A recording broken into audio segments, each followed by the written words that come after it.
So we're doing this old school. And we are streaming this on the BCRC YouTube channel right now. So as candidates, as you talk, if you try and be somewhat in the middle of all of you, that's where the camera is generally pointed. With that, I'll be quiet and hand it off to Rabbi. Welcome, everybody. I hope I have introduced myself to those of you who haven't met me before. I'm Rabbi Amy Sapowith. I have the privilege of being a rabbi here at BCRC. It's going on my 10th year. I want to start with a quote from the Mishnah, which is another part of Jewish tradition. We're not only focused on Torah, or what many call the Old Testament, what we call Hebrew Scriptures, but we have later sacred texts, and one of them, the wisdom says, find virtue in everyone, greet everyone with joy. So I do want to extend a joyful greeting to everyone here. Our candidates who are tirelessly campaigning. I just watched the 5 o'clock virtual forum that many of them were on. And I want to also welcome our community here who are thoughtful voters and who come with sets of priorities, looking to see which of you best shares those priorities. This is the first of what we hope will be regular candidate fora, as we recognize the value in having our representatives understand the Loudoun Jewish community and what our concerns are. So again, I'd just like to say Bruchim Habayim, welcome, and I'd like to invite Vicky up to share some of the details about the logistics protocol. Thank you. Thank you all for being here. I'm Vicki Fishman, the Director of Government and Community Relations for the Jewish Community Relations Council. And I'm honored to be here with all of you and grateful for this participation in our democracy. Someone earlier today talked about wearing 2 sleeves, their Jewish sleeve, being taught by educators who were survivors of the Holocaust and had their number on their sleeve, and their other sleeve that was purely red, white, and blue, and wearing both proudly and deeply. And I think being here today is part of that. The process that we will go through is we're going to ask each of you to take about 90 seconds to introduce yourselves, and we'll just go straight down the line. And then after that, we have some prepared questions. We'll give you each 1 minute to answer. If any other candidate is called out, we will give 20 seconds for a response. But otherwise, each person will have a minute to respond to each question. And then I've passed out some note cards. If people in the audience have questions that they'd like us to pose at the end, you can just wave your card in the air and I will swing by and get it. And we will be asking in the remaining time questions from the audience. And so with that, Should we come up there? I don't think you need to come up here. I think just you can step forward and speak to the crowd. And I will just do a thank you when your time is close to being up, so you can wrap up. And all right, sounds good. Thanks, everyone. My name is Mark Layton. You may have heard I'm the librarian in the race. I have been a volunteer for Democratic campaigns for a long time. The problem when you're a volunteer is you don't always agree with everything the candidate is doing. I think Democrats have lost elections sometimes because they didn't have the right policy positions. So now that I'm the candidate, I'm trying to talk about the policies that I think are important. I personally think the best politicians are the ones who are thought leaders, the ones who are driving the national conversation. They come out with a policy, they build consensus, and they work towards it, and they pull the nation towards their vision of where America can go. And I can't think of a better district that ought to have a thought leader for its congressperson than this district. This is one of the most politically sophisticated districts in the country, and we ought to have a person like that. And that's my ambition for this race, and that's what I'm trying to do. The problem is, if you're going to do that, you've got to have the right vision. I have been the first candidate in the race to call for conditions on aid to Israel to make sure they're protecting civilian populations. I've been the only candidate who's been talking about border security, which is a very important issue, especially among the swing voters and the independent voters that we need to win. I've got a lot more policies that I'm happy to talk about today, and that's my vision. I'm trying to be a thought leader. Thank you. Thank you. That was exactly 90 seconds, too. So thank you all very much for being here today. I'm Delegate David Reed, and I currently represent the 28th District, which is this district where you are currently at today. And it has been my honor to be able to represent you for the last 7 years. And it's hard to believe that it has actually been 7 years. And the number of times, I think I was talking to Rabbi Amy, that it's like I've probably been here half a dozen times, if not more, for lots of really good things, where it's like Hanukkah or Avi's daughter's bat mitzvah or Purim or other type of things. But I've also been here for you when there have been threats against your synagogue, to be able to stand out front and to stand with you as we work to be able to face the issues of anti-Semitism in our community. And I also recognize that I see some of you that I've worked with on Alzheimer's issues, some of you that I've worked with on academic freedom issues, and also as we come into this very facility, when we come into the synagogue and we see that the synagogue has to have additional security measures. We should not be living in a society where it's like you have to pay for additional security measures because our First Amendment guarantees freedom of religion for everyone. But because of the society that we live in now, I have introduced budget amendments that would actually provide grants to organizations and synagogues like yours to be able to help to defray some of those costs. Now, I'm running for Congress because I remember, I'm going to do this little small thought experiment with you. I want you to think about what it was that you were doing when you were a junior in college. For me, I was 10 years removed from living in poverty and recognized that I owed something back to the nation that had given me so much. That's the reason why I joined the Navy in 1988. That's the reason why I ran for delegate in 2017 and why I'm now running to represent you in 2024. So I hope to be able to serve for you as your congressperson. Thank you very much. Thank you, David. Good evening. I am Delegate Michelle Maldonado. It's such a pleasure to see you here tonight. Some familiar faces, some new faces. I am fortunate enough to be able to serve in the General Assembly, serving and representing the former District 50 and the new District 20, which is western parts of Prince William County, City of Manassas, Manassas Park. I'm one of the only candidates probably lived and worked in every section of CD10 except Fauquier and Rappahannock. And I'm running because I think we are at a critical moment in time where we must protect and codify Roe, reproductive rights, contraceptive care, where we must address our gun violence issue and firearm safety and storage, where we must protect our voting rights, all the things that have been gutted. Who knew that our children would have fewer rights than many of us in this room as we've grown up? There are three things I think that separate me from other candidates. The first is my holistic 360 sort of perspective around international relations and foreign policy, and that's informed by my last several years of work with the UN Foundation, humanitarian aid workers, and peacekeepers.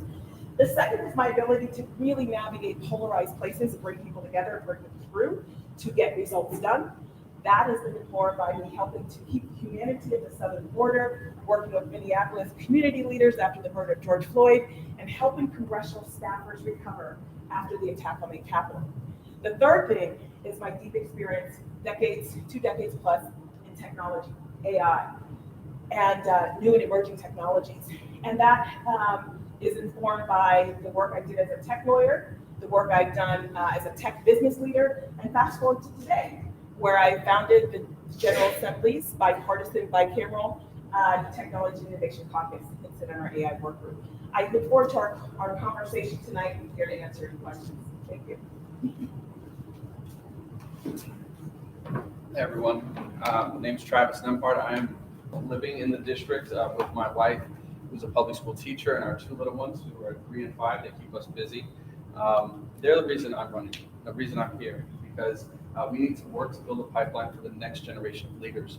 And despite being the youngest candidate in this race, I bring the broadest swath of experience. And what do I mean by that?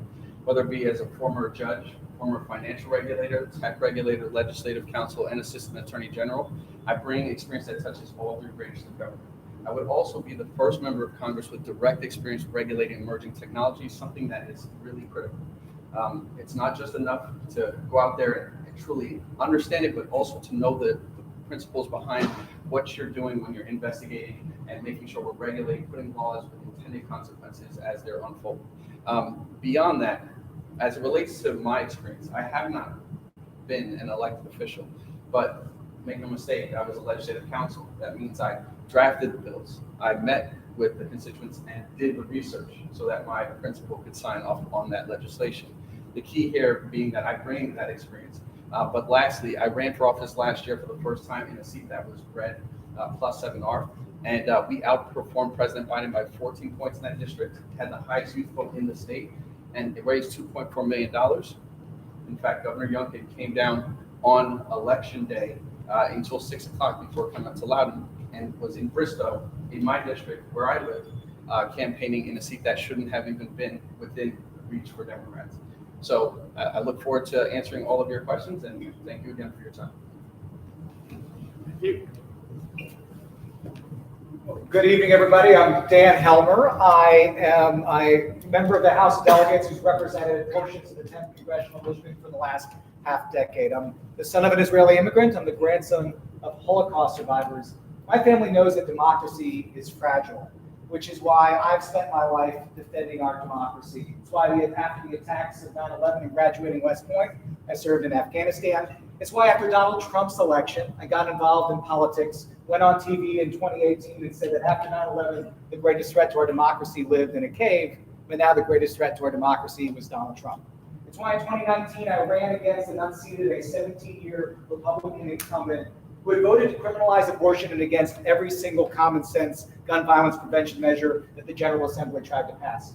It's why after the attacks on January 6, 2021, I introduced a bill to prevent January 6 insurrectionists from serving in office, and why, after an extreme Supreme Court overturned a 50-year right to abortion access, I served as campaigns chair, leading the first successful effort in 60 years to flip the chamber of the General Assembly to ensure that we could pass a constitutional amendment to protect abortion rights in Virginia. My track record of defending our democracy and being an effective legislator is why I've been endorsed by the Washington Post.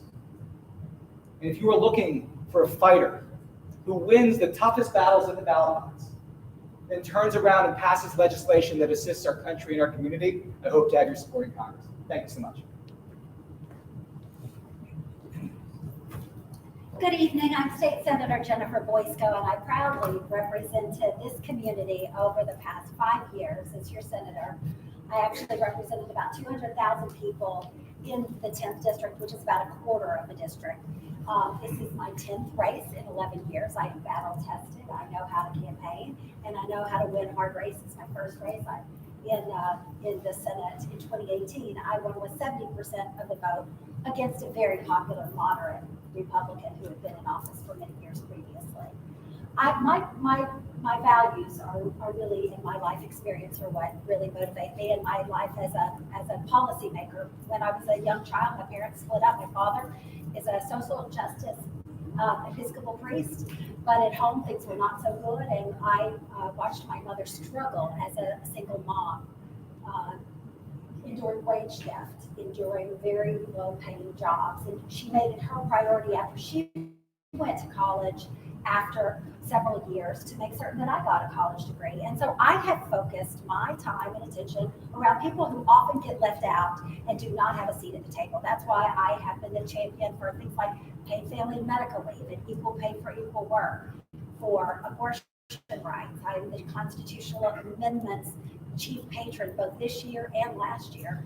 And I worked with this community specifically around education standards several years ago to make certain that we were teaching the full histories of the Holocaust as well as the other immigrant stories of our robust and vibrant community. I appreciate your time and look forward to the conversation. Hello, good evening. My name is Adrian Pockrell.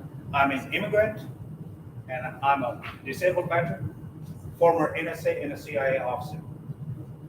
The reason I decided to run, I don't have any bills that I may have, I haven't written yet, but I know I have written a history with my blood, fighting with all those who wants to harm us in many ways, whether it's a foreign or domestic enemies. After working several years in the Army and the NSA and the CIA and deploying multiple places around the world, I have suffered a lot of mental health, and there are a lot of my friends suffer mental health crisis. There are 23 veterans commit suicide a day and 150 other civilians commit suicide.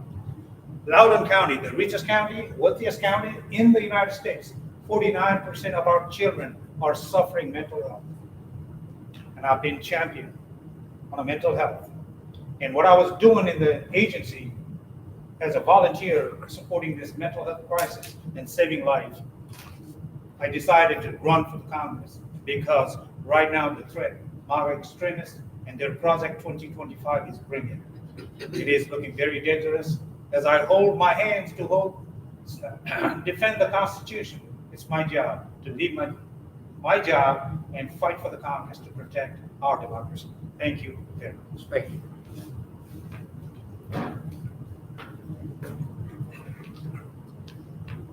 Good evening. I'm Marion DeVoe. I'm not a career politician. I'm in a public service for over 30 plus years. I was the Chief Operation Officer for George W. Bush. As a candidate, I'm focusing on issues that are impacting all of us: the economy, affordable housing, women's reproductive rights, and gun violence and safety. Speaking of violence, I was doing some reading recently.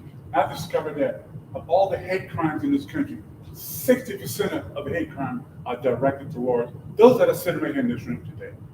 And if I'm elected to Congress, I'm going to look at all the policies and the laws in the book that treat and punish those that are causing hate crime upon not only you, upon me as well. I'm one generation outside of Jim Crow-ism. I grew up in the South in Savannah, Georgia, during the hardest and most racist time of my life.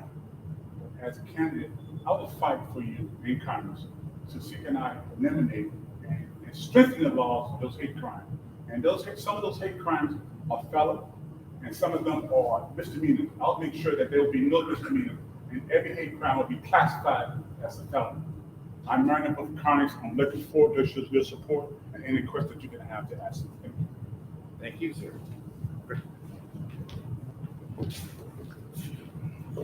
Good evening, everyone. Hope you can all hear me. I'm Crystal Call. I am the daughter and granddaughter of Indian immigrants. I am the only woman in the race who lives in Loudoun, who's running for the seat. I am a National Committee Democrat. I have done my service with the CIA, with the Department of Defense, and I came in as one of the youngest directors at the DoD. I was a GS-15. I came in at the highest civilian rank. I broke a lot of barriers, being the only woman of color to come in my agency. And even though I was a civilian, I worked under the Trump administration, and I saw that he was putting women and minorities in a toxic environment. He was putting our troops at risk. And so shortly after Secretary Mattis, I resigned from my post in protest of Trump. And I've committed myself to fighting back against MAGA extremists. So that is my first and foremost that I want to do. Second, gun safety. I've lived in conflict zones around the world. I have seen the effects of gun violence. I myself was part of, I saw 4 people getting murdered down in front of me as I saw cover. And I come back to the United States and I see that we don't have common sense gun safety laws. We have to ban assault weapons here. And as a National Committee Democrat, I believe that it starts with public safety. We need to have safe neighborhoods, safe communities, safe schools. And finally, women's reproductive health freedoms. I work with UN Women. I have helped disenfranchise women around the world. We need to codify Roe v. Wade. We have to protect our right to choose. We have to protect woke women. Being a woman myself, I understand what it's like to have someone trying to legislate on your body. It's a very personal thing, and it takes a strong female leader to come out and to say, we have to take this out of state hands. Thank you. Thank you. Just a reminder, these next set of questions were curated by the moderators. The candidates have not seen them in advance, and we did work on it jointly. So I might be reading the question, but we all wrote it, and we'll be passing off it on as we go. Also a reminder, we don't have a mic system because it's not working at the moment, so please speak up. And we are on YouTube, so try and be somewhat in the center. And because we are in a synagogue, for this set of questions, we'll actually go from right to left as if we're reading from Torah. And we'll keep changing up so no one has to go always first or always last as we keep going. With that, I have the honor of asking the first pre-selected question, because we will eventually take questions we noted for the audience, and we'll identify when those switch over. But right now, these first few are what we came up with in advance. So mine, working from right to left, is what is the single, I know you want to talk about more than one issue at a time, but the single most important issue facing people specifically in the 10th Congressional District. How do you plan to address it in Congress? How have you dealt with it in the past? And what have you learned along the way? About 1 minute each. Go ahead. I think one issue that I think really hits BA10 is data centers. Loudoun County is data center alley.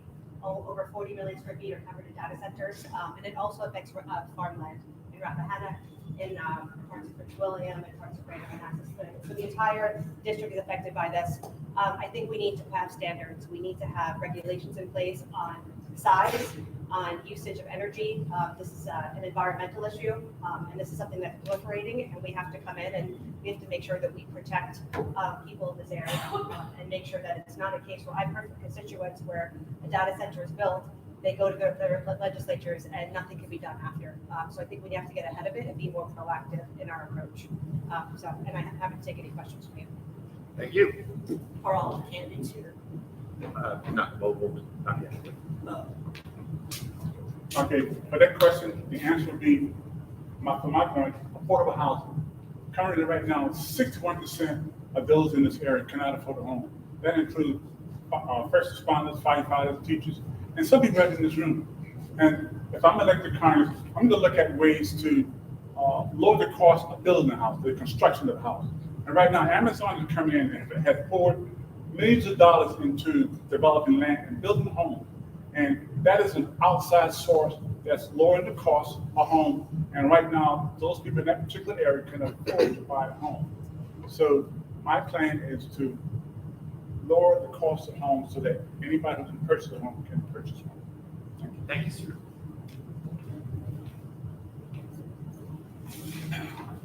So mine, I'm gonna say the same thing on mental health.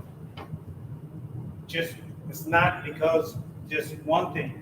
If you look at it, everything you want to see, whether it's inflation, health, affordable housing, everything, it comes down to mental health. We deserve to be well-being. 1 out of 5 kids in the United States suffer mental illness. The second highest rate, the suicide, age of 10 to 14, is mental health. The abortion, giving a birth to a child, forcing that, and putting the woman and the child in the mental health.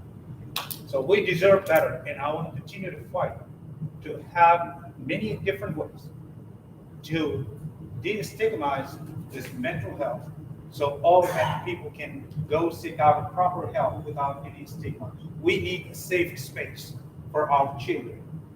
They're into drugs because of mental health. Thank you.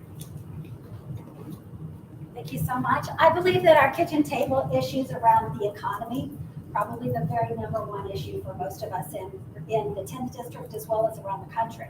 I have been the only Northern Virginia senator who negotiated the budget, bringing back $2.5 billion for our K-12 education, bringing college affordability with Pell Grants and TAG grants for our college students, but also making certain that we have the metro funding so that people can get to point A to point B.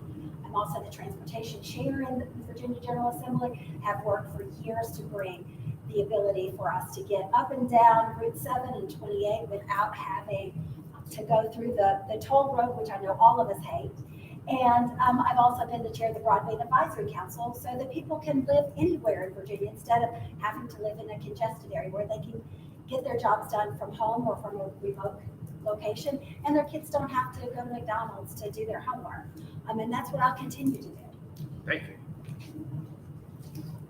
In this district that's full of public servants and people who, like me, who have dedicated their life to public service, the thing I have heard time and again is concern about extremists who would trample our rights and undermine our democracy. I think for all of us in Virginia 10, who serve, many of us in the government today, who know that our future and our children's future is tied very much to our democracy, the concern about the threats by MAGA Republicans who seek to undo the results of elections, trample on people's rights is the single greatest concern we have. It's what I've heard on thousands of doors. It's the reason I'm running for Congress. It is the reason we need fighters elected who will stand up to those extremists and make sure this democracy that welcomed my family and so many of yours is here for our children and grandchildren.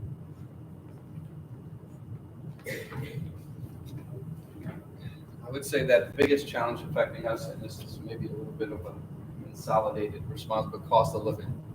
Cost of living is what's affecting us, whether it's inflation, or you're talking about paid family leave, childcare, that sort of thing. Affordability to stay here. My father-in-law served this country for more than 30 years and then worked in the FBI for an additional 20. And at the end of the day, he had to move to Florida because he couldn't afford to stay here. And the reality is that affordability is a big thing. Affordable healthcare is a big thing. All of those things are pressure points that are affecting us. We see Republicans are trying to tap into that as a way to counterbalance our message, as you said, about democracy. But it's important that we address those pain points that are impacting our families.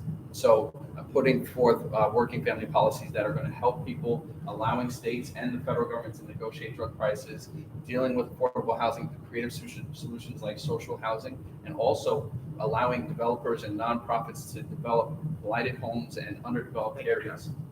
Yes. So you ask a politician, a teacher, or anybody who likes to talk, what's the one thing? And everybody says, well, I've got a couple.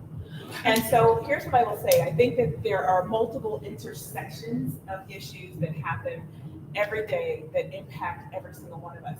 So the first thing I think is we have to reestablish trust in our government. We have a crisis of trust in our elected officials, in our systems, attack on democracy. So what does that look like to be able to have good government? That looks like protecting our women and children. That looks like having affordable health care. It looks like having attainable housing. It looks like having an infrastructure that looks at technology as a horizontal that touches everything versus a vertical. It looks like all of us coming together and being able to address our hotspots around the world and be able to look at it with a lens of humanity, transparency, and accountability so that we can bring people together. Thank you. So as someone who has actually represented this area for 7 years and also served in the United States Navy for 23 years, I took an oath to protect and defend the Constitution against all enemies, foreign and domestic. And so it somewhat pains me to actually say that the number one issue that is affecting both CD10, Virginia, and the nation as a whole is protecting our democratic principles. Everything else flows down from that. Protecting a women's right to choice, being able to provide freedom of religion, the freedom to assemble. All of those things are in jeopardy if we don't protect our democratic principles.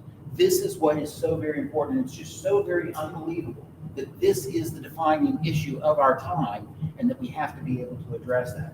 I spent 23 years working and trying to be able to protect the freedom, the foundations of freedom that we have both here and abroad, and I will continue to do it as I represent you in Congress. Thank you. I'm going to say, I think the most important issue is inflation, because I see a lot of people who say things like, well, I don't like Donald Trump very much, but inflation. So I think we need to do something about inflation. My perspective is just being a regular person on the ground who's dealing with it. My campaign slogan is let's get things done, because I want to try to figure out what's causing problems and solve them, because I think voters respond well when politicians do stuff like that. Did you know that the Federal Reserve dumped $3 trillion into our economy in the span of 4 months in 2020?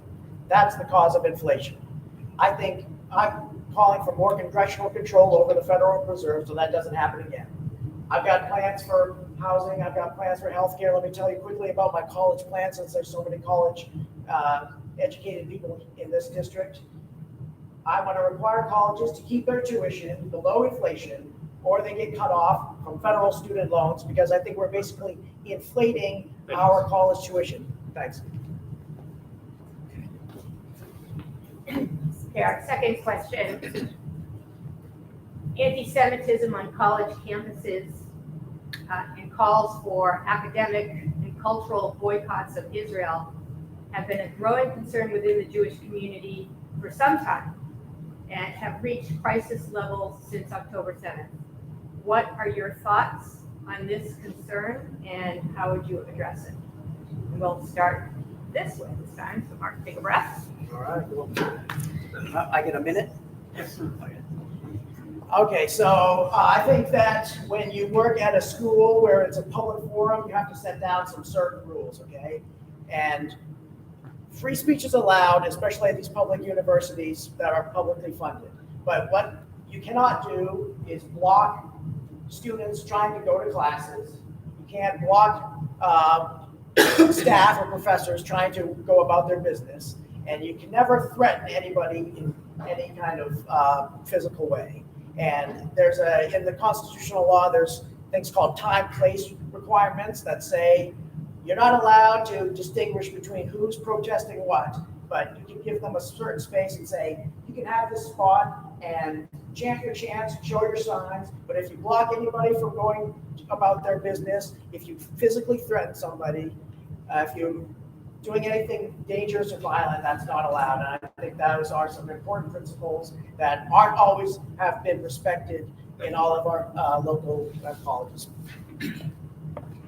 So this is an issue that I know that I have addressed with some of you in this room over the last couple of 3 years. It's become much more prevalent in today's time. I want to be able to just kind of synthesize this into the fact that we need to remember that the First Amendment is the First Amendment for a reason. It respects the right to freedom of religion, freedom of speech, freedom to peaceably assemble. But it does not give you the ability to then be able to infringe upon someone else's rights. And it is designed in such a way that it does not allow for the majority to overwhelm the minority. And so we have to be respectful of those First Amendment rights of people to be able to peacefully assemble, peacefully be able to protest, and peacefully be able to speak their minds, but at the same time respect the minority to be able to have access to schools and education and all of those other things. The other thing is that we do ourselves a disservice as a nation if we believe that we can have an academic boycott of Israel or any nation, because then what we're doing is we're becoming much more insular, much more isolationist, and we're losing our ability for our students and our society to be able to be aware of the broader world. And it's through those things that we can actually continue our leadership in the international arena. Thank you, David. This is such a good question. I've spent the last bit of time speaking with a number of folks across college campuses. I am a proud graduate of Barnard College at Columbia University, and we've seen on the news what has been happening there. What I will say is that we do something really well in Western society, and that is trying to render everything as black and white. And so that means what that looks like is that if I have compassion and show compassion and understanding for our Israeli brothers and sisters, that somehow that makes me anti-Palestinian, and the reverse is true. On our college campuses, in the places where we're seeing a rise in anti-Semitism, the thing that we also have to look at is the root cause, allowing people to be able to have the voice and respect First Amendment rights. But here's what I think is unacceptable, that people cannot walk around campus afraid for their safety, afraid for their lives, afraid for their well-being, because somebody wants to express something. Now, in the expression, I think the expression is not unconditional, it's not unfettered. And so we must be able to teach our children how and what it looks like, and then as college communities and larger communities begin to have conversations around the root causes. Thank you. It's tough. For me, I think back to a conversation I had with a friend of mine who I knew from middle school. I grew up in Long Island, and most of my friends were either Jewish or part Jewish, as we would say. And the reality is that for me, I never understood where that feeling of anti-Semitism comes from. As an African American, I remember riding on the bus and looking out and seeing a white man playing with his son and thinking it's so adorable and loving that. And then pausing for a moment and thinking to myself, I don't understand where the hatred comes from for people when they don't know them, right? And there's a growing and troubling sentiment of anti-Semitism, but it's been throughout history, as you all know. And so for me, my thing is I'm going to promote communication, breaking down a lot of the miscommunication that we're seeing. Some of that is technology-based. As I said, I had experience with technology. I'm going to leverage that experience to put guardrails in place to deal with disinformation where a lot of that breakdown is happening. Because if you're not arguing about the facts, you're going nowhere. All right. And so that's going to be a big focus of mine. Thank you, Travis. And what's today Ukraine, my grandmother hid in 1944 and 1945 in a tunnel excavated from a house, under a house, because people wanted to kill her for being Jewish. And in my family growing up, around the Seder table, we ended every single Seder with singing God Bless America, which I didn't know until I was a teenager, wasn't part of the Seder. And this country has been a refuge for us from virulent anti-Semitism. So I was stunned in 2021 when I was the subject of anti-Semitic attacks by Republican opponents. And I've been stunned to see the rise of anti-Semitism on campuses and all around the country. That's why this year I sponsored a bill in the General Assembly to combat anti-Semitic and other hate crimes. We need representatives who are going to take action to combat anti-Semitism, to make sure the type of hatred that call for the destruction of the Jews in Europe never takes root in this country, which has welcomed so many of us. I'm going to fight for that. I will stop the talk of boycotts, and I will make sure that we remain a warm and welcoming society, regardless of your creed, your religion, your race, because that's what we deserve in our country.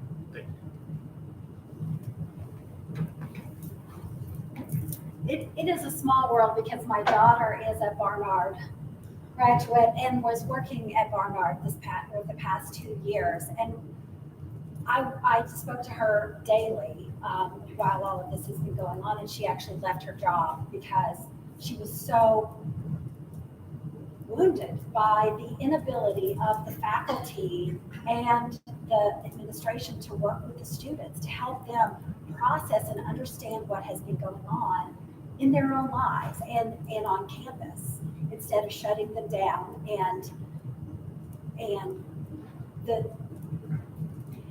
has been it's very difficult to have this conversation in a minute, honestly, right?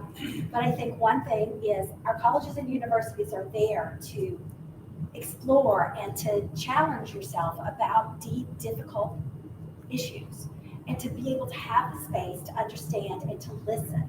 And there's just a lack of that right now. And when I've had conversations, even some of my conversations have been misunderstood. I want people to be safe. I want people to feel that they belong. I do not want anyone to be harmed. And as a child of an Episcopal priest, someone who studied theology, I seek out trying to understand the other person and to be welcoming.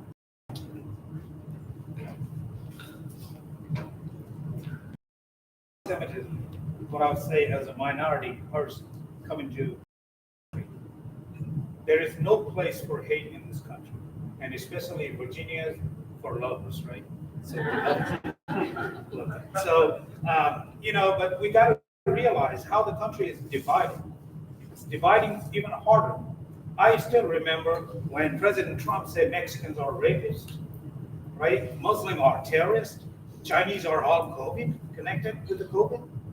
As a Southeast Asian guy, after 9/11, I have been through many things that I had to deal with. As far as speech of freedom of speech, yes, you can, but we gotta understand sometimes the words are stronger than the words. Thank you.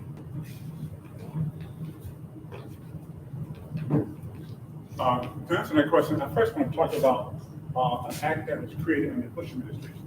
I was a CEO for the North Virginia Community College, where I dealt with the Jeannie Clary Act. That act was created to prevent violence on college campuses and also to report violence and any harm that was on that particular campus or crime, so the students would be aware of it. I would like to revisit that particular policy and revise it, where it prevents the harassment and the hate crimes on campus. So as a candidate for Congress, I will revise that particular policy so they can address the violence and the hate on college campuses and make that a part of the policy. And lastly, as the Chief Operations Officer for North Virginia Community College, I established a policy where there is a place on all campuses, all 6 campuses, where if you want to protest and not disturb students, you had a particular area and you were like, not allowed to go any other part of the campus, only that particular part of the campus. Thank you, sir.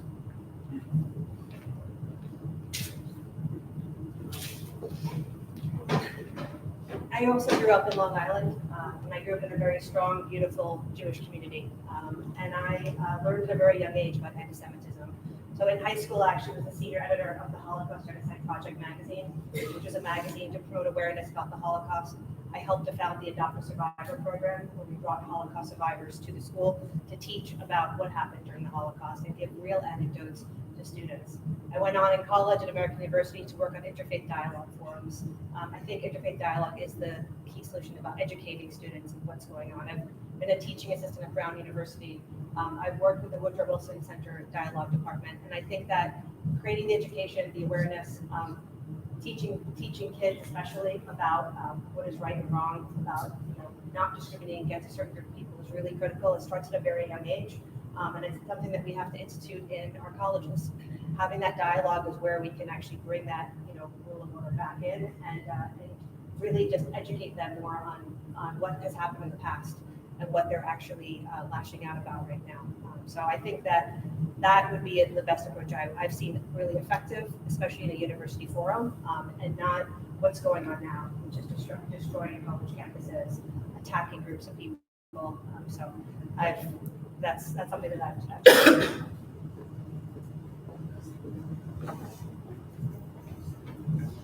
Yes.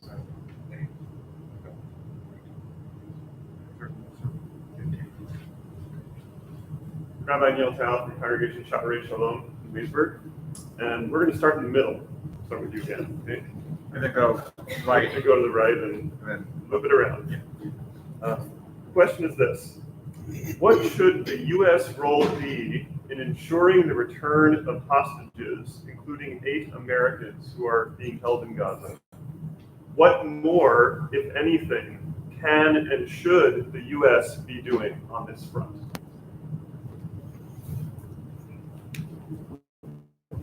So, I mentioned at the beginning, I'm the son of an Israeli immigrant. And so what happened on October 7th hit home.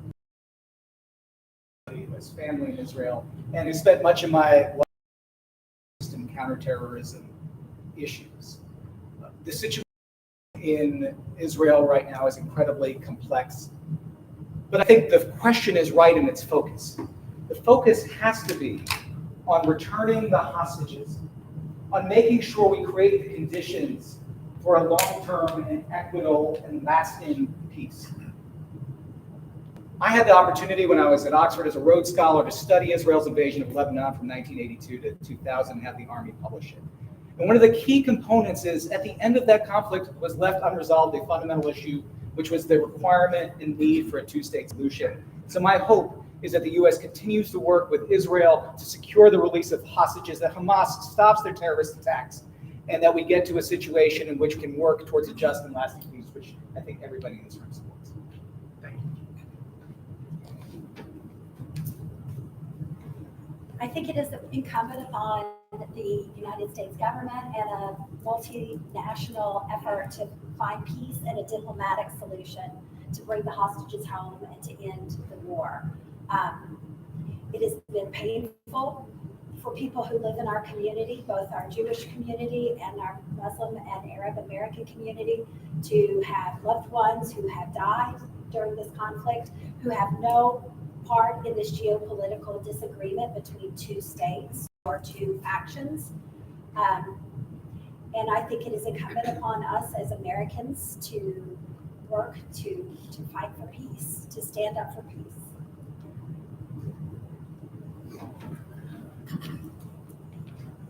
So my view on this is, as a military who has seen a lot of death in front of me, lost a lot of friends, it's sad on both sides.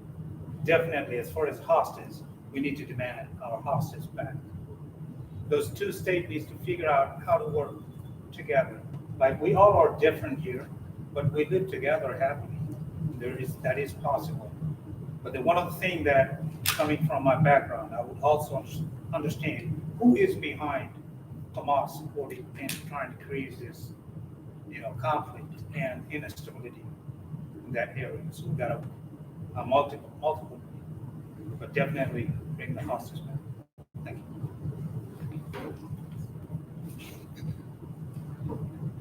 Thanks. One of the first things that needs to be done in order to bring the hostages back home is you get a broken peace. You can't go in and ask to release hostages and they're still fighting. I am the only Vietnam combat readiness candidate right now, right?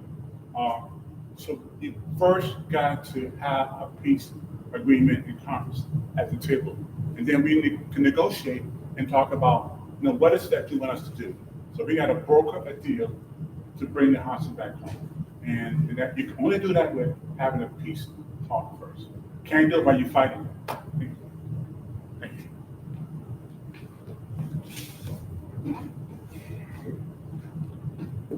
I condemn the attacks that happened on October 7th. I've spent my career in national security and defense. I have co-led the ISIS crisis counterterrorism cell, and I've worked closely with the Israelis.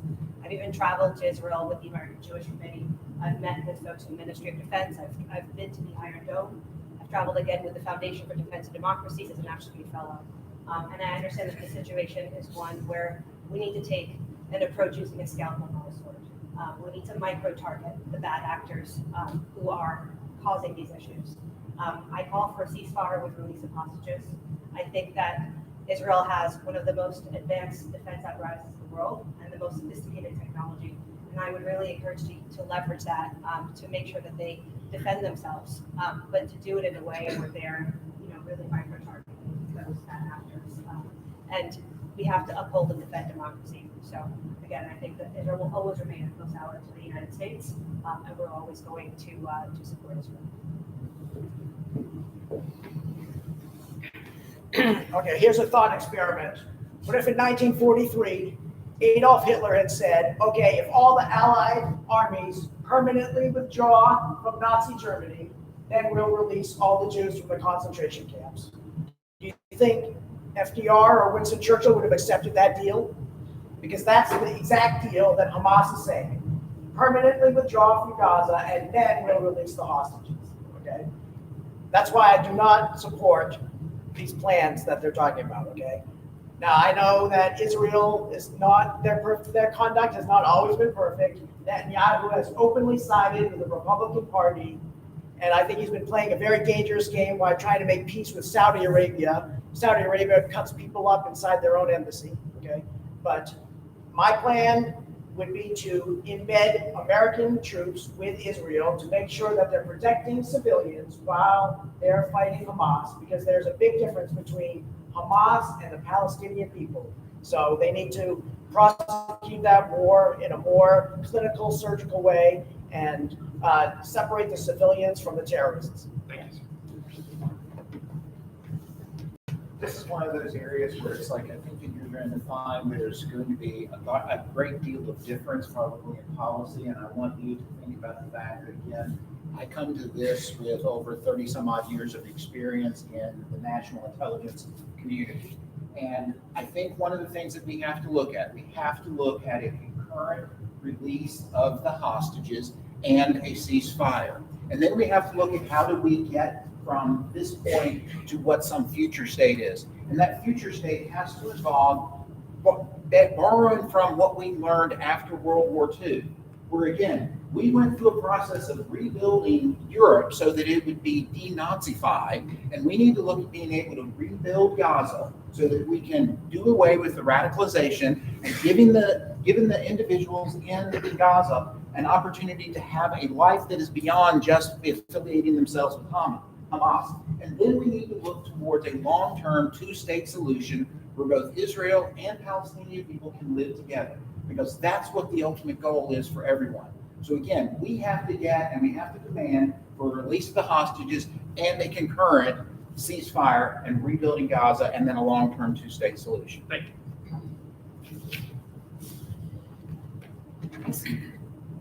Unfair to ask such a complex question and to give an answer in 60 seconds. What I will say is that, the question that continuously is posed to people is, are you for or against a ceasefire? I think the question is never, are you for or against return of the hostages? We all want that.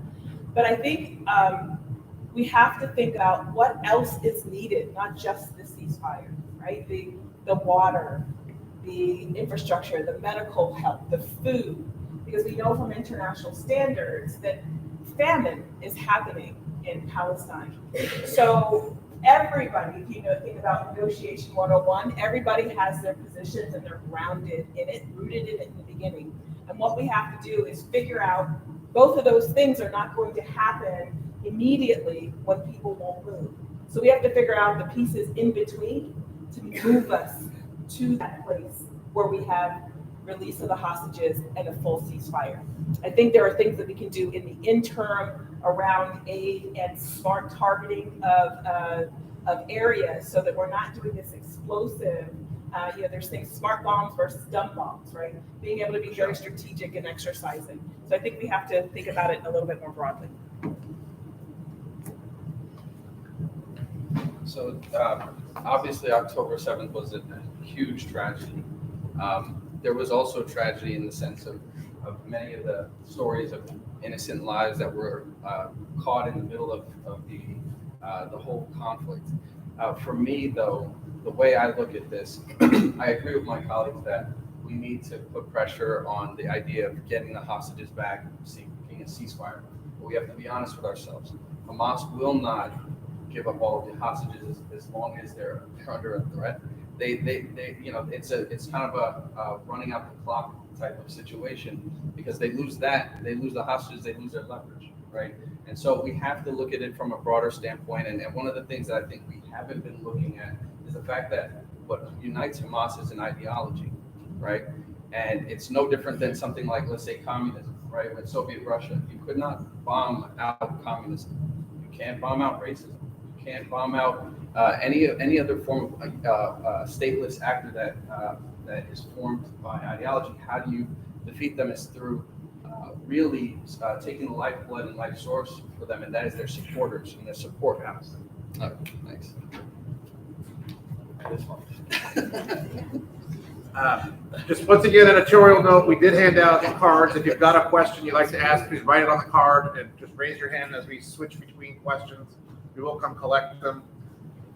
So we'll do that. And then we'll probably collect the questions one more time. So if you haven't written one yet and you think of one, it's not too late. So please take that opportunity. Also, just another editorial note, we did invite all 12 candidates who made the Democratic ballot to come tonight. Some had conflicts, but the ones that are here, we very much appreciate your presence. As we talked about, we want this to be the first of what we hope eventually is an annual Democratic primary forum, because as we know in Virginia, there's an election every year, whether it's for state, local, or federal office. So obviously the forum we hold next year will have different topics, because those candidates will be running for state legislature, not Congress. We picked these questions so people running for Congress, we want to have the same thing they're running for Board of Supervisors. So with that, and for this question, I'll note I'm giving what I would call a soft 60 seconds, which is 60 to 90, because I recognize this question's not really easy to answer in 60 seconds. I will also be noticing, I'm sure some of the audience have noticed, I've been giving a soft 60 seconds as it is, because this is more about having a conversation than, hey, you can talk for 61 seconds instead of 60. That's what we're here for. I'll also note that we're studying this time with Travis, and then reading from the Torah and going right to left down the line and swinging back around. We'll keep switching it up once again to keep it fair. So with that, a very easy question to answer in 60 to 90 seconds. Please comment on the supplemental package that recently passed Congress that had 3 basic major components to it. Military aid to Israel, military aid to Ukraine, military aid to Taiwan, and then there was some also Gaza relief in it as well. So please, Travis, you're the first up, 60 to 90 seconds on the foreign aid package, and basically whether or not you would have voted for it. Okay. I thought you were going to have me read the Torah. That's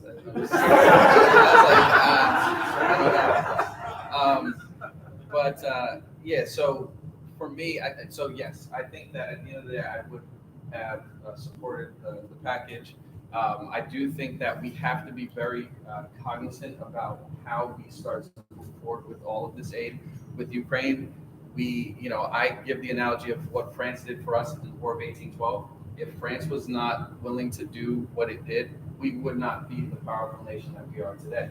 We don't know what Ukraine will be one day, But at the end of the day, it's our duty to stand up for others because we're the strongest kid on the playground, and it's our moral responsibility. But it does something that we have to watch for with the spending to make sure we're cognizant about how we're doing it.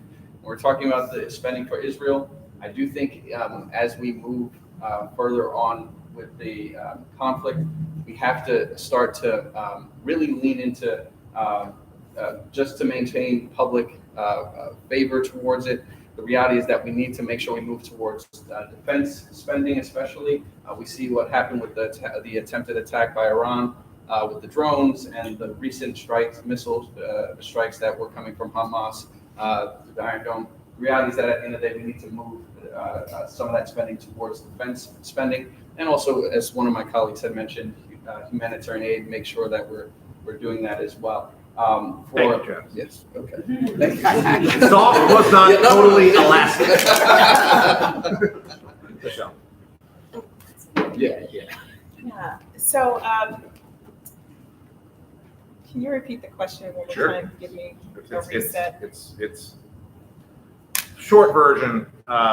Please comment on the supplemental foreign aid package that recently passed Congress that included military aid for Israel, Ukraine, Taiwan, civilian aid in Gaza. Essentially, would you have voted for it or not, and why? So we've actually been asked this question a few times. And the first time I answered this question, I said I would not because I think those packages should be separate because the conditions for each of those situations is very different. And for Ukraine, I believe that Putin will not stop at Ukraine. We know that he wants to reconstitute the USSR. Belarus is an ally. We've got Estonia, some of the smaller countries that are at risk and in peril. So we need to do support there. In the Israeli-Hamas conflict, the concern I have is that we see simultaneously bombs dropping in aid, food dropping, and they almost cancel each other out, and humanitarian aid is being blocked. I know this because, not because I watch it on the news, but because I work with the UN Foundation, and the people I work with are the people who are being killed as well, who are in those places trying to serve. We must, whether it's Ukraine or Taiwan or Israel and Hamas, it has to have conditions around it so that we do our best to protect the borders, allow people to live safely, their autonomy and their right to live independently, as well as minimizing loss of human life. So I'm going to address the aid to Ukraine and the package to Israel because of this flexible 90 seconds that we're dealing with here. But I think it's really very important is that when we are looking at having someone who is going to be our next congressperson, that they understand what was in the aid packages so that they can then actually be able to articulate a really very sound answer. So first of all, let's look at the aid to Ukraine. $61 billion. Of that $61 billion, 80% of that is going to be going to U.S. companies to provide ammunition and weapons that are going to go to Ukraine for them to be able to fight their own war. And I will tell you, I've asked this question rhetorically, we can ask it all here. It's like, would you rather send U.S. ammunition and U.S. weapons to Ukraine and have them fight their war, or would you rather actually send young men, American men and women, to Europe for the third time in 100 years for us to be able to stop aggression and to be able to protect democracy? I will tell you, for me, it means sending the weapons and the ammunition. Now, when we look at the $26 billion that was part of the Israeli aid package, do you realize that fully a third of that is actually targeted towards humanitarian relief for Gaza? And another 20% of that is to be able to actually replenish the missile defense systems that Israel has had to use to be able to defend itself from both Hamas and from the Iranian drone attacks. So the short answer to all of this is we've got to be able to understand what it is that we're making decisions on when we're making those votes. And yes, I would have voted for both of them. So thank you. That was 92 seconds. Well done, sir. So this was a package of bills, and when they passed, I posted on my social media the answer. I would have voted against the aid to Israel on the grounds that I 100% support military aid to Israel, but I wanted there to be more conditions because I don't think Benjamin Netanyahu is doing enough to make sure he's protecting civilians, and that's rebounding on him and bringing a lot of international condemnation. I think it makes the situation worse than it has to be by not trying to do more to protect the civilians. I would definitely have supported voting for the Ukraine Act. We must not let Vladimir Putin get away with his aggressive action. I've talked that I think that Democratic politicians have made mistakes in the past. One mistake, I believe, was in the 90s when we expanded NATO, even though there was a very pro-Western Russian government at the time, and I think that fed into Vladimir Putin's paranoia, and it made the situation worse than it needed to be. But I 100% that. And for China, I taught English in China in the 90s. I am 100% aware of how evil the Chinese Communist Party is and how bad their intentions are, and I've been wishing more people would wake up to it for a long time. I'm glad that politicians finally are stepping up. Absolutely support protection for Taiwan. Thank you. Kristen. Yeah, I would absolutely have voted in favor of this bill. I think that what I found was that it took too long to pass, first and foremost. I think that we need people to come in with more of the international experience, especially in international security. So I, think that when it comes to Ukraine, we have to uphold democracy. And in the Department of Defense, you look at geopolitics and you look at global stability. That's one of our missions here in the United States. So providing aid to Ukraine is critical. Providing aid to Israel, as well as the humanitarian aid that was coupled up in the package to Gaza. There are a lot of people that critique the package, but again, as a moderate Democrat, I see that perfect can't be the enemy of good. And so this package, although it took a long time, although it may not be perfect in nature, this was the best that we came up with in a short time. I have done doctoral field work actually living in Israel, Palestine. I understand it at a ground level, and I understand it working with Secretary Austin, our current Secretary of Defense, Secretary Mattis. When you're looking at situations like this, it is very convoluted and complex, but I think coming in with that experience is critical because when you're a member of Congress, you have to look at issues locally, nationally, and internationally. Thank you. First of all, I would support that bill for all three.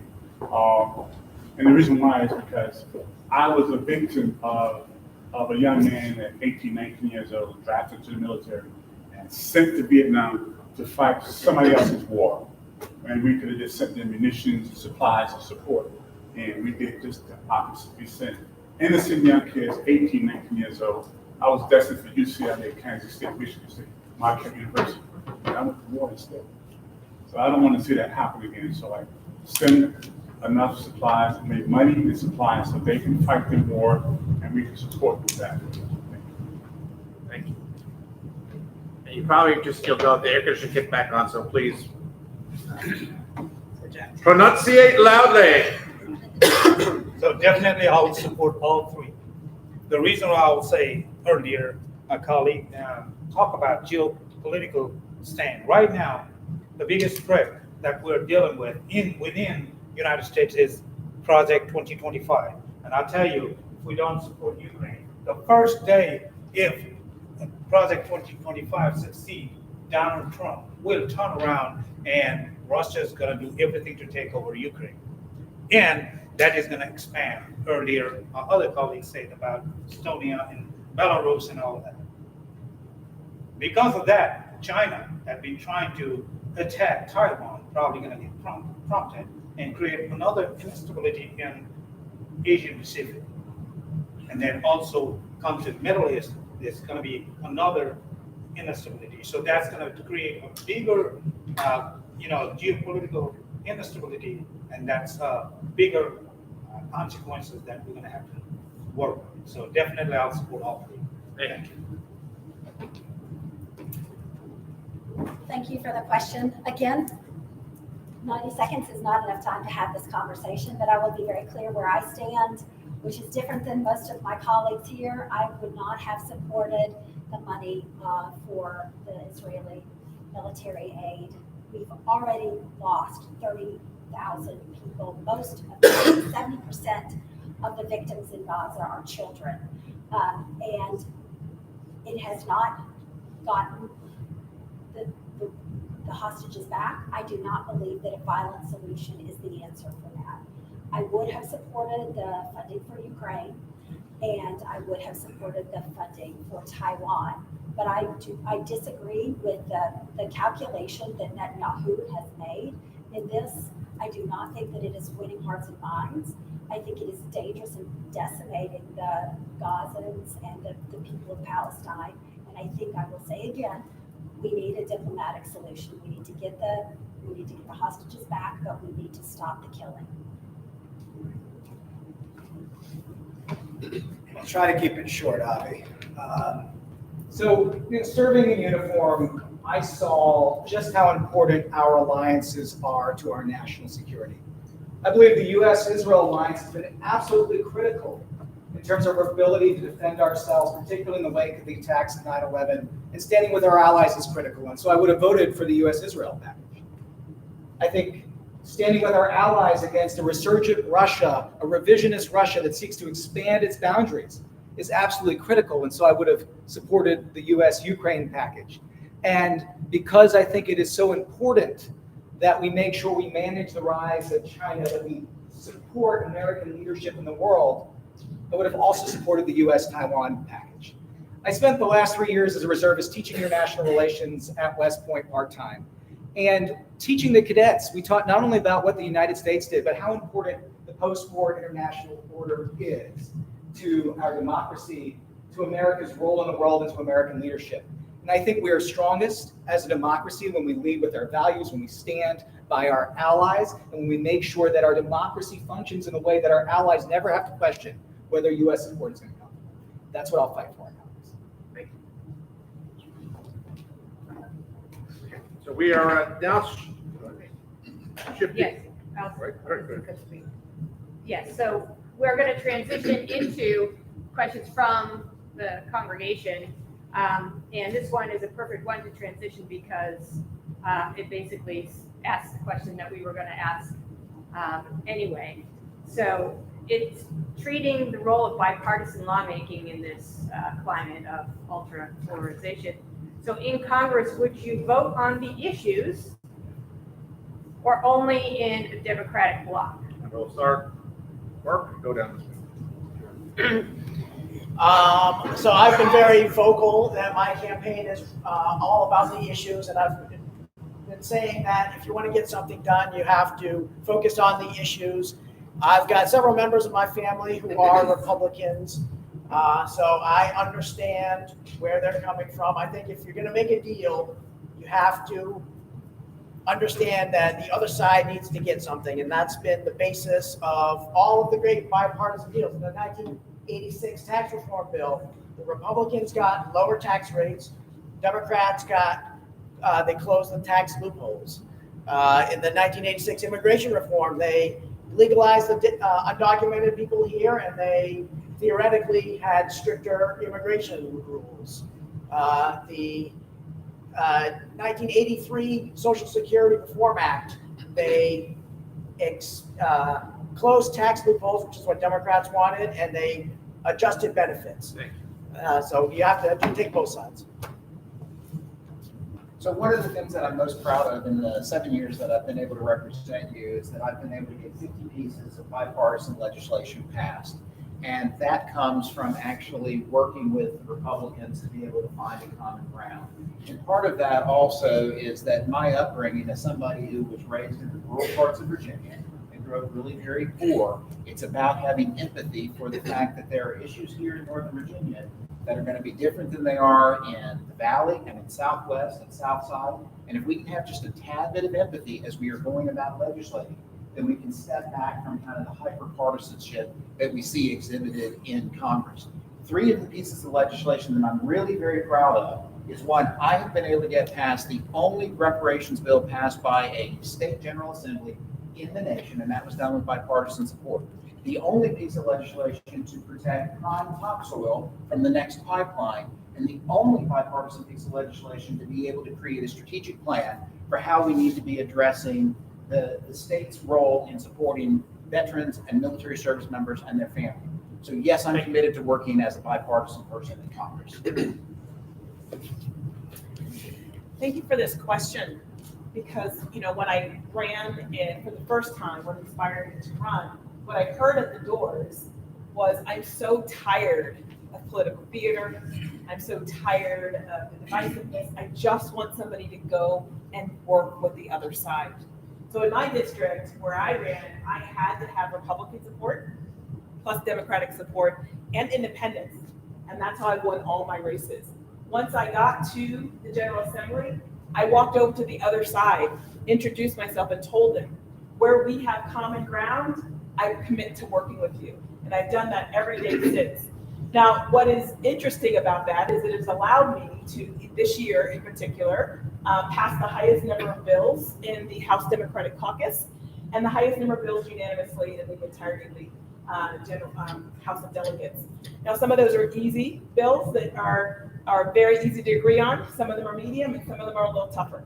Some of them got passed and vetoed by the governor, but it required us to all work together.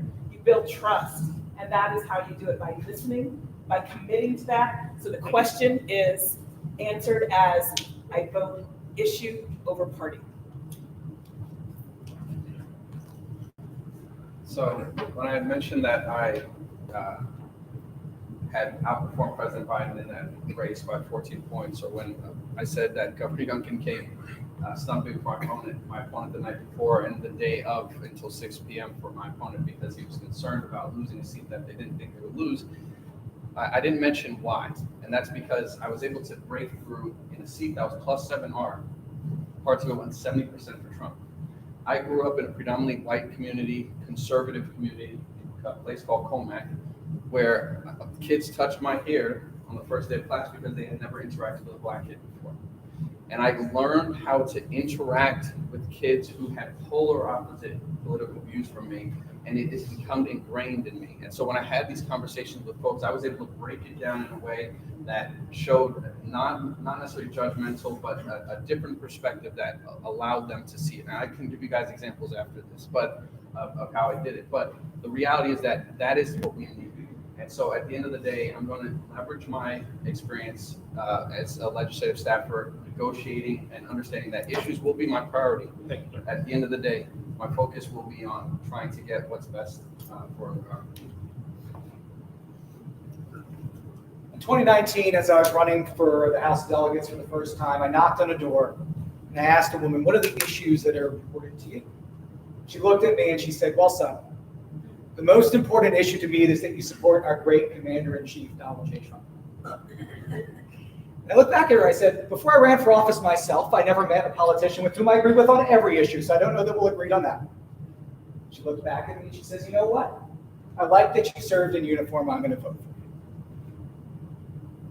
And that is the approach I've taken in the House of Delegates, that you are going to work on behalf of the people of Virginia on anything that can help them. You're going to find allies wherever you can. And that approach is why, on a bipartisan basis this year with a Republican governor, I passed major gun violence prevention legislation. I passed major climate change legislation. And the approach I'm going to take in Congress is to work with whomever is necessary in order to make sure we pass the legislation that improves the lives of the American people and delivers on the values that all of us in this room care. The answer is yes. I would work with across, on the issues themselves, as I have over the past decade in the General Assembly. I come from Alabama and Arkansas, where half of my family is on the other team. And so I had to learn as a young kid how to break up the difference in policy from the personal relationship. And I've been very effective at that. I worked for Richard Shelby, U.S. Senator in the 1980s, and then worked for a primarily Republican government affairs firm during the early 90s. And in my work in the General Assembly as the chair of the Transportation Committee, as the only senator from Northern Virginia invited to be a budget conferee, as the Broadband Advisory Council chair, serving on about 15 boards and commissions and 5 committees, I work with everyone. I will try to find the common ground. Of course, when we have differences on policy, we will stand firmly, but there are so many opportunities for us to work together, to listen and learn from one another. And I do the same thing with my constituents as well.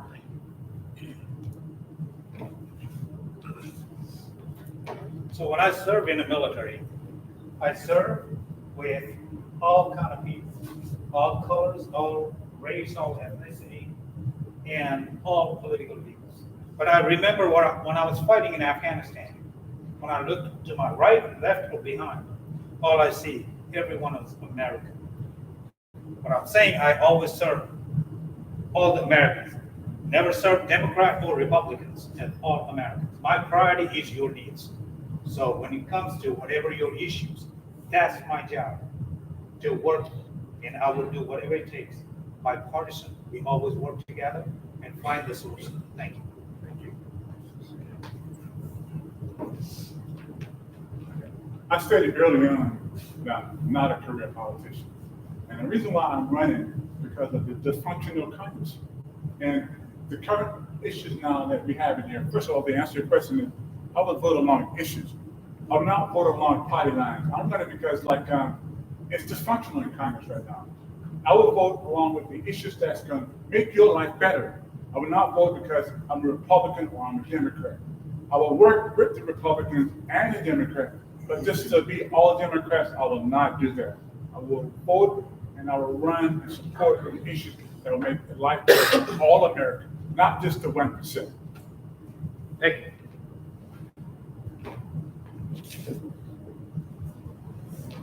As I stated earlier, I'm not a career politician. I'm a national security Democrat.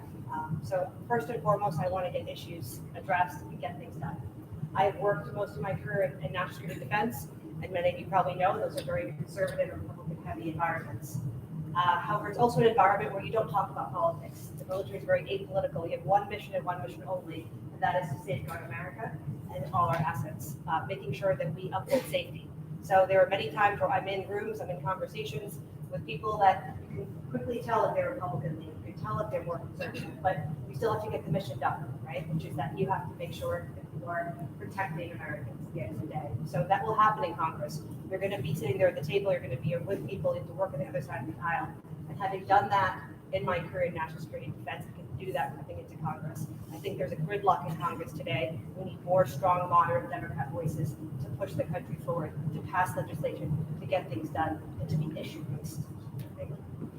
Thank you. All right, so we'll start with you this time and work our way back. Sorry. I'll note this one gets the soft 60 to 90. While many Jewish values and statistics show that the Jewish community, the majority of the Jewish community tends to vote with the Democratic Party, Jewish values tend to align with many of the Democratic Party values, at least the way a lot of American Jews interpret their Jewish values, but many Democratic Jews feel left out of the party today and the umbrella of inclusivity. How would you convince Jews that the Democratic Party still represents them? And we'll give you 30 seconds to think about it. Did you want me to repeat it? Basically, the question is that statistically speaking, over time, the Jewish community, the majority of the Jewish community has tipped towards the Democratic Party. The Jewish community has been a big actor in civil rights movement. So historically, the Jewish community has advocated for many of the issues that have become part of the core of the Democratic Party.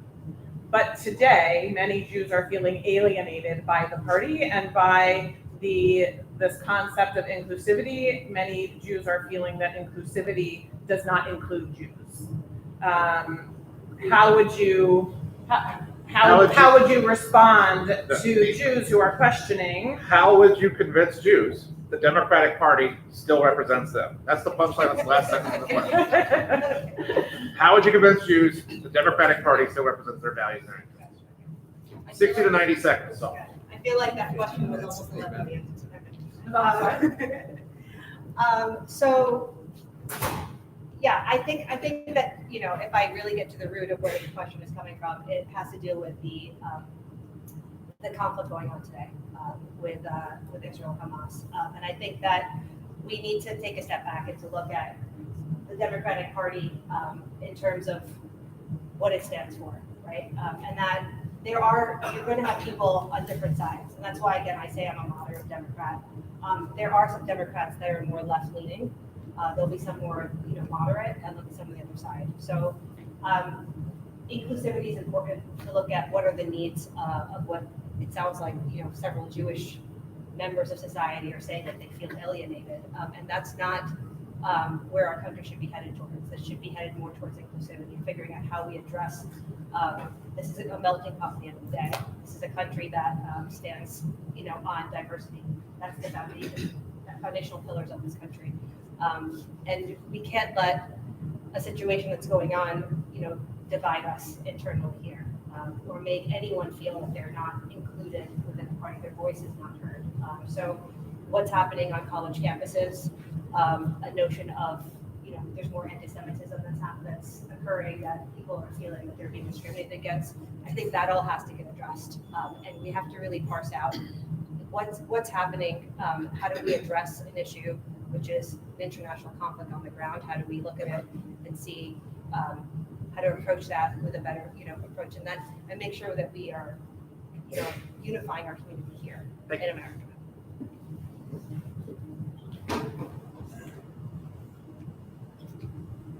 To answer that question, as a kid growing up in the South in Georgia, when society is coming down on you, you feel left out. And I've been a victim of that. I think to understand that right now what's happening in the Jewish community is we have a lot of hate crime that's coming down and happening to all the, within this congregation here as well. And to show that we support you and we'll be with you, I would make sure that I strengthen the hate crime legislation so that you will feel like you are protected. I felt unprotected when our government was not protecting us and people was riding their neighborhood, torching our houses, throwing bricks through the windows. And our government and the city and police did nothing.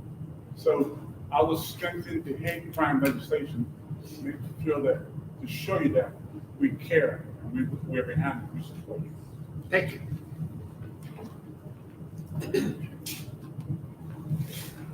Just like my colleague said, I've also been a victim and felt isolated many times. But one thing what I would do is I would try to connect more and understand more and try to see through their eyes so I can be more helpful and support. Same way I would be looking for their support. But as a soldier, I always say, you gotta fight. And I will be the backup. Thank you. As a policymaker and the leader of the community, I think it's incumbent upon the leaders to listen to the community and to be very intentional about trying to understand where the other person sits.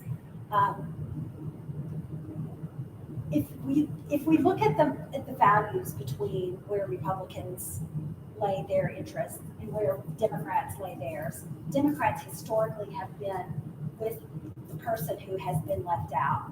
Democrats have consistently been with the person who doesn't have resources, who needs a safety net, who needs to have a government that works for everyone. And I believe very firmly that is where I am, and that is where the Jewish community is, and that is where the majority of the American population is. What I think the Republicans are doing a really good job at is coming in and trying to find a division and to try to sow seeds of fear and distrust among our community. What we need to continue to do is to talk to one another and to listen to one another. And if I am your congressperson, my door will always be open, as it has been. And I will always try to seek to understand where you are as an individual and as a community. And I will always be clear and upfront and very honest without trying to make you feel like, I'm fooling you, right? Like, be honest with one another. I'm both a Democrat and a proud Jewish American. And I think as Democrats, we have a lot to be proud of. We are not confused in the wake of Nazis storming Charlottesville about whether there are good people on both sides.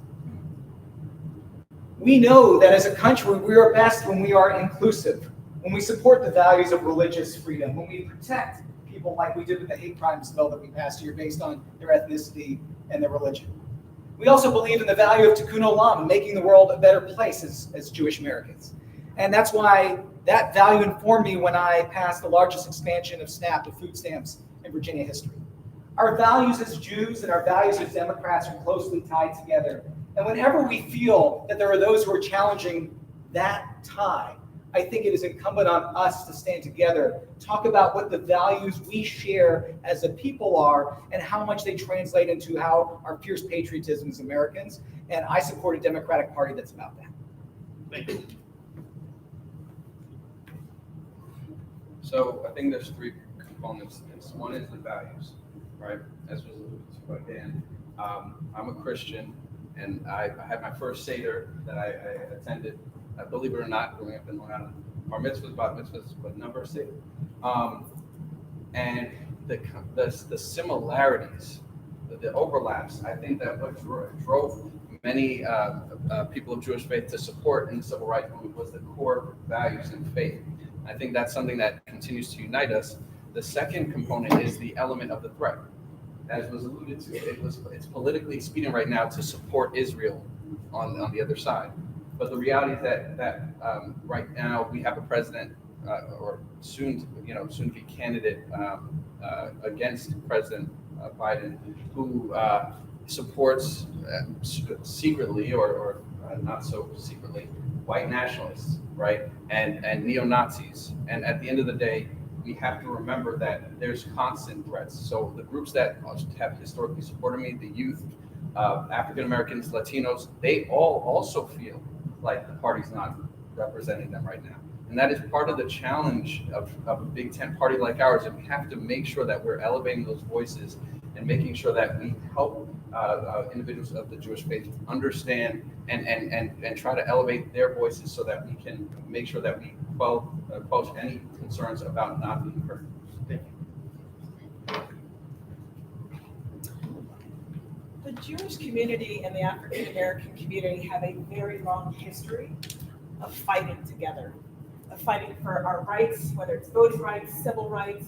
We have a history, we have a relationship. And what we constantly talk about today is diversity and inclusion. But if you really think about that, that does not equal belonging, a felt sense of belonging.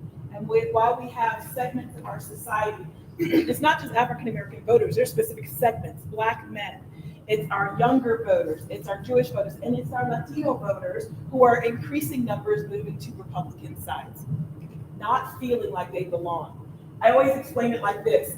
You're invited to a party, you're all there, lots of people included, lots of diversity, you're not asked to dance.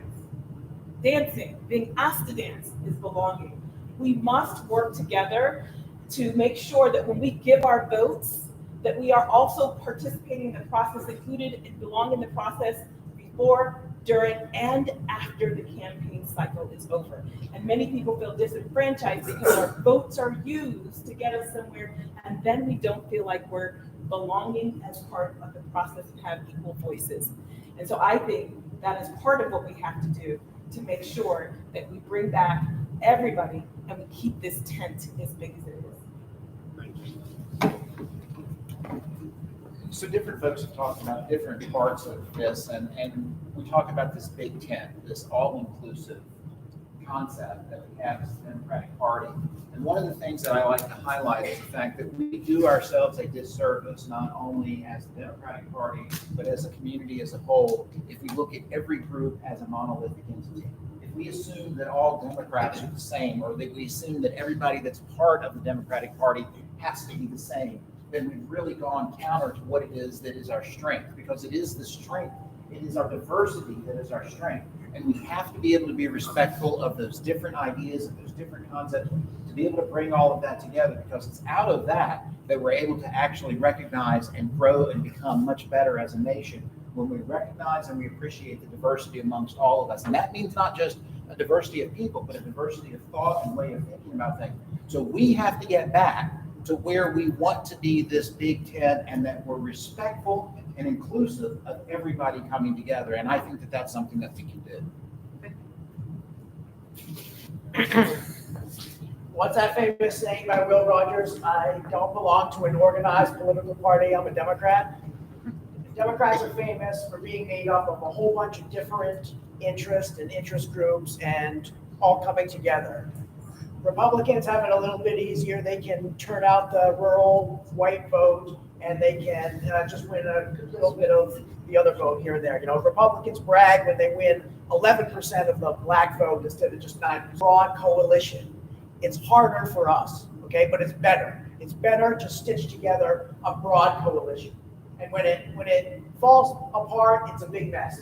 We're all pointing fingers at each other, and it turns into a real disaster. I think that's what happened in the year 1968, where it just sort of all fell apart. So, but it's very important that we bring people together and make sure everybody feels like they are included. I think Democrats have done some amazing things. We had the first Jewish vice presidential nominee, Joe Lieberman. In the early 2010s, we had Debbie Wasserman Schultz. She was the chairperson of the Democratic Party. Now I know there's increasing diversity with other groups. For example, I think non-religious people are close to one of the biggest religious groups in the country now, something like 25%. So it's bringing people together. Great. We have time for one more. Last question. Last question. And because of that, it'll be a soft 90 because this is your last chance. Last call. What is the top issue that you will try to make a personal difference on as a freshman member of Congress?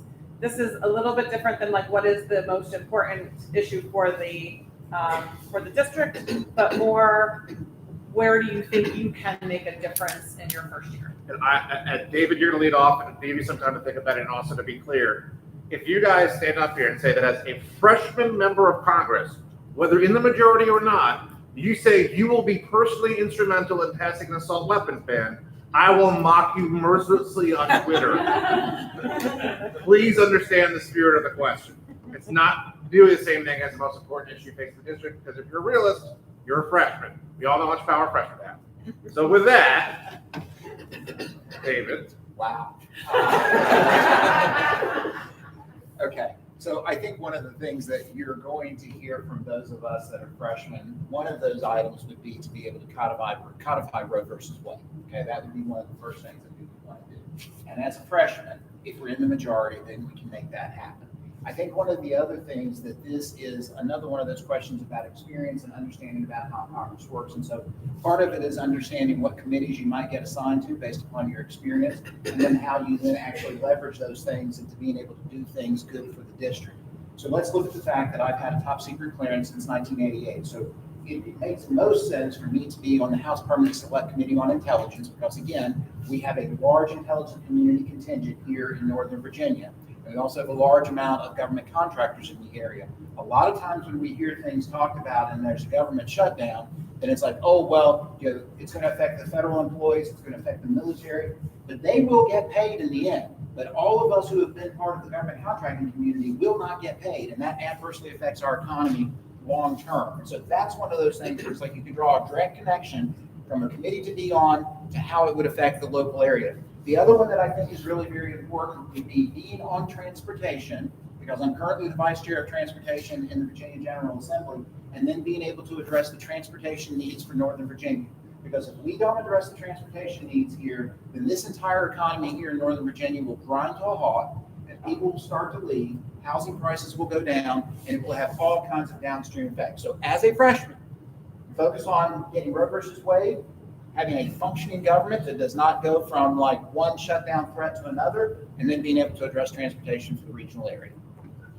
Michelle. Okay, so I think the question is, what's the one thing we think we can be most effective at? I think that with my background in AI and new and emerging technology, that I'll be able to bring a skill set to the federal level that is desperately needed. as a former tech lawyer who worked in the background of the platform, the technology, the algorithms, and then moving to the business side, being a business leader in the tech space, and fast forward to the policy, legislation, and working with our agencies around regulation, including our Virginia Information Technology Agency, the governor's office, helping to inform some of the things coming out of there. From day one, I'll be able to do that in my non-political life. Many of my clients are sitting people at the federal level and understanding where the gaps are. This is a gap need, and I think I'm in a position to fill it. Thank you. Great. So I have a kind of a convoluted one here. It still answers it. There's one issue, but I do think just for background, my experience in all three branches will provide a unique perspective that I think many of my colleagues will lean on, because there aren't many judges or former judges in Congress. Many of them tend to just go into federal and that sort of thing. My biggest issue would be technology, having almost about a decade of experience regulating emerging tech, autonomous vehicles, rideshare, food and parcel for Amazon to DoorDash, and AI algorithms, that sort of thing. I want to build a bill and lead that charge from here, from the 10th. In the same level of what Sarbanes-Oxley did for business accounting principles after Enron, building a technological revolutionary bill that is going to essentially lay the groundwork for generations to come. And I can go on for hours about the different ideas from an intranet system that we use so that foreign actors cannot hack them when we're using autonomous vehicles, to even the most basic things like requiring that companies have multi-factored authentication, right? You do that, it's harder for hackers to phish and that sort of thing.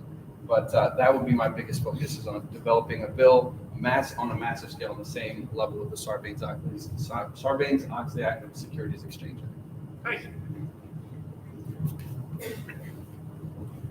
I still think and continue to think that the greatest threat we face right now is those who don't recognize the outcomes of elections and would seek to deny people the ability to vote. And there is legislation in front of Congress today that will seek to address the ability of people to vote, that protects communities of color, that makes sure that service members and those with disabilities and students have access to the ballot, that combats the efforts by MAGA extremists to take away people's ability to vote and destroy our democracy. As a fresh member of Congress, I will join as a chief co-sponsor. I will be a loud voice for protecting our democracy, knowing that every single right that we come to expect, whether it is the right to have access to safe and legal abortion, whether it's the right to be safe in our communities from acts of gun violence, whether it's the right for every American to have access to middle class, comes directly from the ability of people to vote, for elections to be recognized, and for us to continue to respect the norms that are so critical. And as a freshman legislator, and forever in my role in Congress, I see my role as making sure we champion democracy and make sure this democracy remains here for our children and our grandchildren. Well, the first thing that I would be excited to do would be to vote for Hakeem Jeffries as the Speaker of the House. And I think that is one of the most powerful moments that we would be able to have next year if we win the majority for the Democrats in the House of Representatives. The issues that I have focused on from the time I was first elected and before that have been around economic opportunity for people who often get left out. That includes having the full range of reproductive health care and without having the government getting involved in it, allowing people to marry who they want to, and making sure that we have programs such as paid family and medical leave. We are the only nation in the entire world that does not have a formal program. And I know that there are members of Congress who have been working on these issues, but I will be a strong and experienced voice because I've been working on those in the General Assembly over the past decade. I've been successful, and I know how to get things done and work and negotiate with people. Thank you. As a fresh congressman, what I will be focusing on are unsung heroes. Those include people working in the intelligence field, CIA, NSA, all 17 agencies that have to live their life, do a lot of things. Like while you guys are sleeping in your day, I was somewhere fighting to make sure nobody can harm us and our community. Fighting for the police, EMT, firefighters. I want all of them to have a mirroring VA benefit. That includes property tax exemption. Your kids can go to college for free, all of this, because they've been doing so much work. Also, the teacher compensation, that's also my unsung heroes. Their compensation and property tax exempt, they already get paid less, so we can have more, quality teacher in our education. Also, eliminating our internship, unpaid internship that helps our youth. So all of those are my unsung heroes. That's what I'm going to be working on. Thank you. Thank you. As a freshman many years ago, when I was in high school, my high school coach, placed me in the varsity basketball team. I was a freshman, and because I was very young, very tall, very leaky, and never played basketball before. But I made everybody respect me because of my fast ability to leap 42 inches in the air. And anybody who came down to shoot the basketball, I was able to knock it half down before.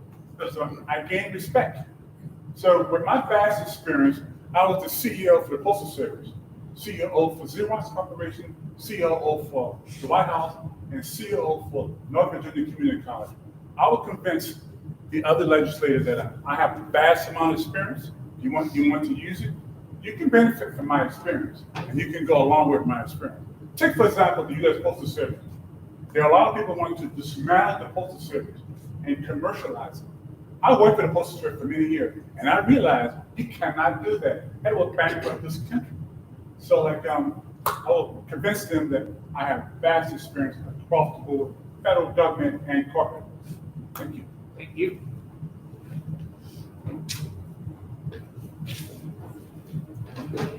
As a freshman congresswoman coming in, as Abby said, right, you're coming in with a lot of gumption. You want to do a lot of change.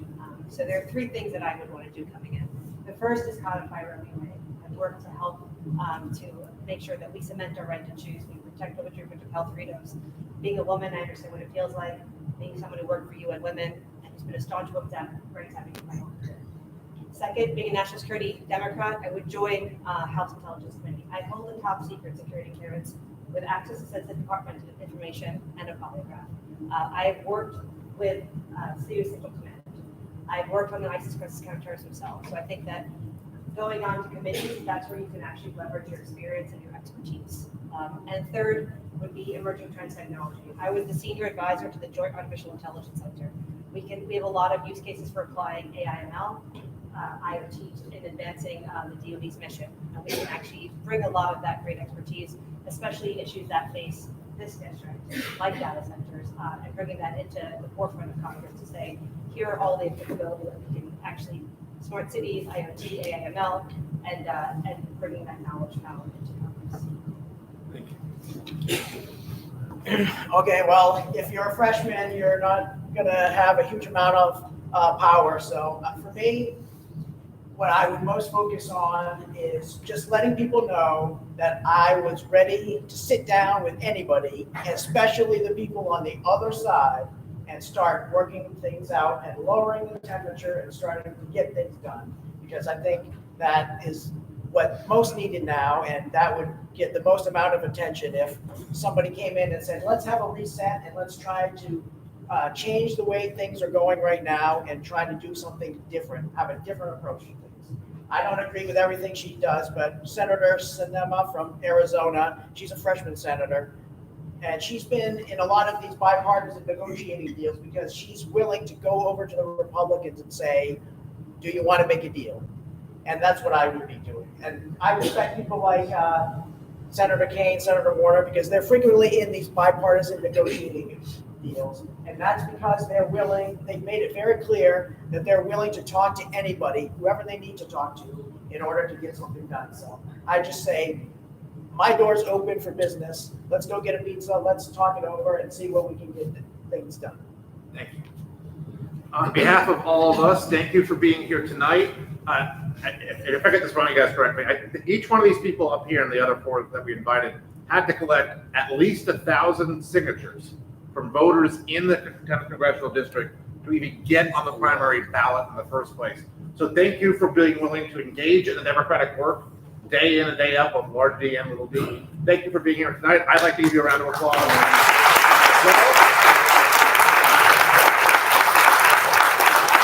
So thank you for helping us kick off this first of what we hope is an annual event of Democratic Party primary forums like this. Thank you for coming. Thank you all for coming as well, and have a good night.